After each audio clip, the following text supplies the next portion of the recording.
with some generic assertions. And really what I'd be curious about is I like to say stuff. I also like to say things that are sometimes provocative. So if anybody disagrees with any of this stuff, I actually really be curious about why. What I really want to do is say what are some of the underlying things to technology that I've been doing for the last, I would say, 15 years or so in museums, and kind of the things that have been consistently true for me and have changed how we've done some of the stuff that we've done.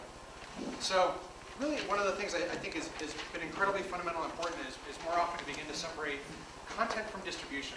As an art museum in particular, we get very caught up in kind of doing things for this temporary exhibition. That's the only time that we actually produce anything. It's for this special emotional outlet that our curators have, or that we want to do for a particular book, or we want to do for a particular online exhibit.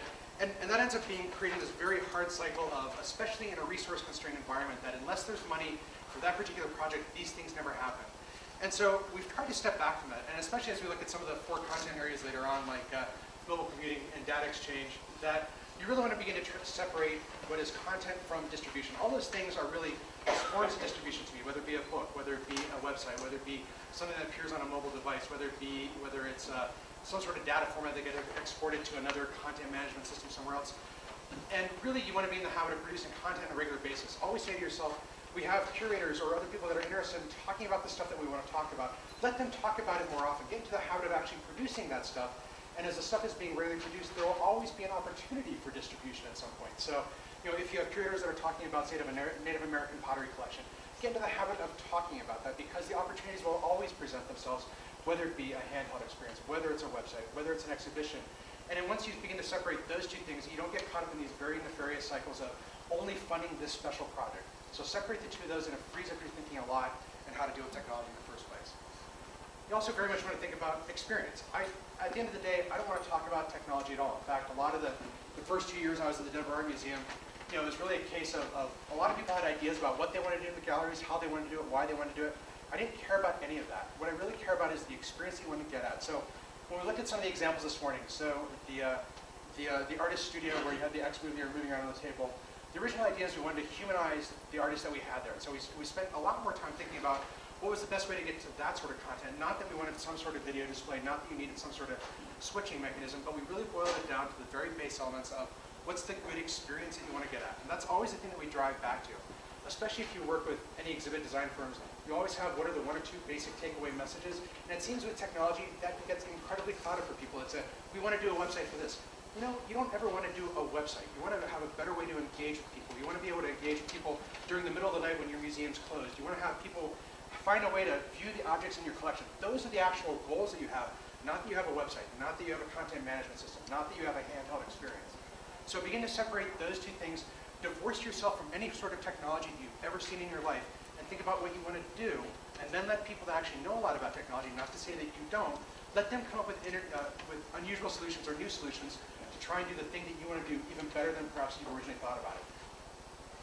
You want to think about your visitors in terms of relationships, not moments in time. And I alluded to this earlier, I guess it was at dinner last night. The reality is for museums like us, we want to say that we're engaging with our visitors all the time, that we care about you, that we're establishing something.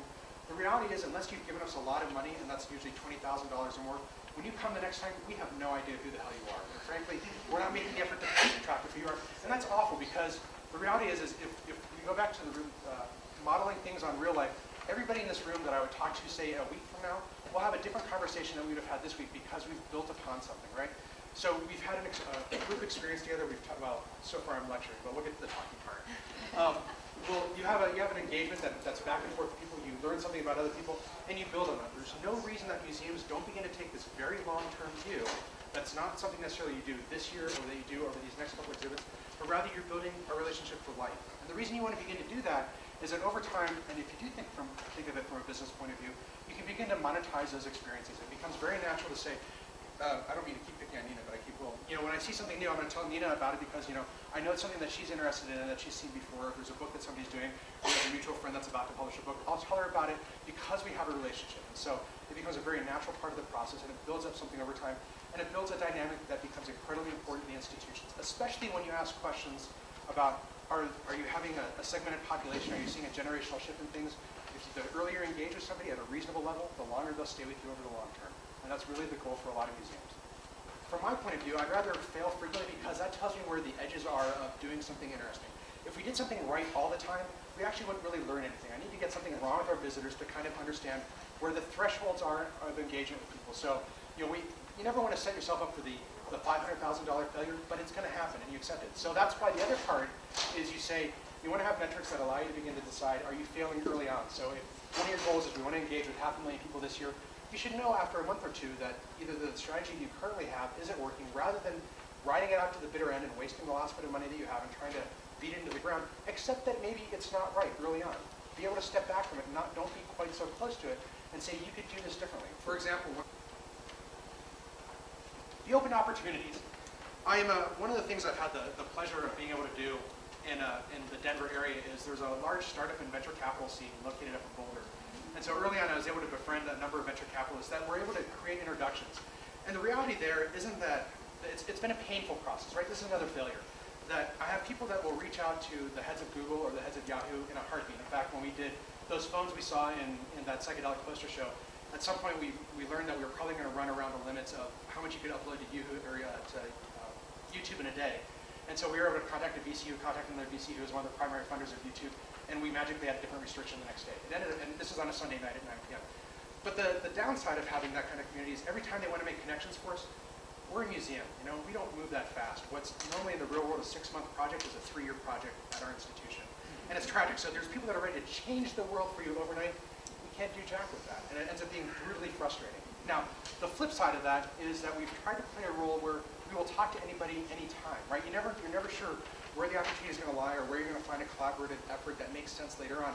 And so we force ourselves not only to talk to other people and present at other venues and make sure that we talk about the stuff that we're doing, not necessarily because we have an immediate idea of how we want to capitalize with this person. You're just never sure at what point will you trigger a spark for something. So I know one of the issues that you have here is you have a relatively constrained technology environment. And I know there's not a large academic or a large startup community, but you begin to talk to each other about we've wanted to do this, or we've talked about doing that, or even find local people in the community. And it's not necessarily that you have an agenda to go with. Just be open-minded and talk about the stuff that you do and the stuff that you care about, and the opportunities begin to present themselves over time. We've found a number of collaborators. Our museum is a city agency for the city of Denver. And a couple years ago, we needed to deal with kind of doing network connections between our different buildings. And we could have paid for it with Quest, which would have been around $4,000 a month. And the city was willing to offer up a network connection between the buildings through their own internal high-speed network. But the thing that was hard was they had a number of weird restrictions. And I think this will resonate very much for you, that we couldn't do particular things on our network because we ran through part of their network, i.e. we couldn't have images that showed nudity. Well, we're an art museum, there are boobs in our collection. I can't get around it, but that would have been a violation of city regulations. Or you couldn't stream music, and we have people, our registrar's office is down in the basement. There is no daylight. They live a miserable, hollow little existence. And streaming, not on an emotional side, right? It's just a physical thing. Too close to home, too soon? If the thing that makes a difference is that they can stream music and actually have a nice time, I sure as hell am going to provide that, because that makes their work environment better. So there were at least 3 meetings from the city where we'd get together, they were ready to sign the deal, and because they wouldn't do it the way we wanted to, we walked away from them. And then the other important thing is I'd actually say, think about the institution. I think there's a red herring with technology that people decide on doing a website or doing some sort of mobile thing or doing an experience in a gallery. And going back to the idea that I had earlier of lenses into an overall experience, I'd say don't think about those things individually anymore. Don't concentrate on them individually. Begin to think of the digital presence of the institution. I think Tate Modern had it right some years ago where they started treating the online presence. And I read, this isn't a perfect analogy, but they treated the online presence as the 5th gallery of the Tate. There are 4 physical buildings, and then this was the 5th building to give it the right kind of intellectual weight within the institution. I'd actually say go beyond that. It's not just online, but every time you have a handheld experience, it should be tying into whatever your online experience is. It should be tying into the stuff you do in the gallery. So when you're producing content, and this goes back to separating content from distribution, is you're producing content that works in those different venues, in those different applications. Sometimes you need to modify and customize it a little bit to make it work in those different experiences. But overall, think of it as the expansive digital presence of the institution. And that will become a far easier thing to either, 1, fund, or 2, think about how to actually produce the content in the first place, and then 3, be open to opportunities that may present themselves that you wouldn't be otherwise, right? Because once you have the content there, it's always looking for a way to get out. Create the need before you actually have the solution for it.